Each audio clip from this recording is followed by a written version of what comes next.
Body લાઈવમાં આપનું સ્વાગત છે।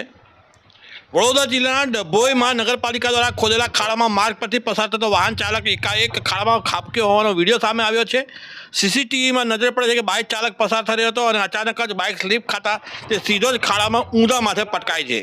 બાઇક ચાલક ખાડામાં ઊંધા માથે પટકાયો। વડોદરા જિલ્લાના ડભોઈ નગરપાલિકાની ઘોર બેદરકારીનો આ વિડીયો સામે આવ્યો છે। ડભોઈના તાયવાગા વિસ્તારમાં મુખ્ય માર્ગ પર એક ખાડો ખોદેલો છે, જ્યાંથી એક બાઇક સવાર પસાર થઈ રહ્યો હતો। તે દરમિયાન ખોદેલા ખાડાની બાજુમાં જ પહોંચતા ખાડાની બાજુમાં પડે નાખેલી માટીમાં એકાએક બાઇક સ્લીપ ખાઈ જાય છે અને બાઇક સ્લીપ ખાતાની સાથે જ બાઇક ચાલક બાજુમાં યોગ્ય બેરિકેડિંગ વગર ખોદેલા ખાડામાં ઊંધા માથે પટકાય છે। ખાડામાં ખાબકેલા બાઇક ચાલક ઉંમરલાયક છે અને તેઓને સામાન્ય ઈજાઓ પહોંચી છે। આ સમગ્ર ઘટના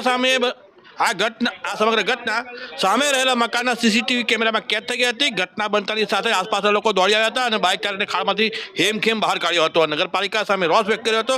આ મુખ્ય માર્ગની વચ્ચે ખાડો હોવાથી સ્થાનિકોની રજૂઆત છતાં કોઈ પગલાં લેવામાં આવતા નથી।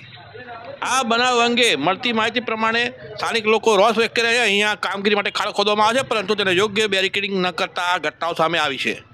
ત્યારે નગરપાલિકા દ્વારા યોગ્ય પગલાં લેવા ખાડા તાત્કાલિક પૂરવામાં આવે તો એ માંગ કરવામાં આવી છે। વડોદરા જિલ્લાના ડભોઈમાં નગરપાલિકા દ્વારા ખોદેલા ખાડામાં માર્ગ પરથી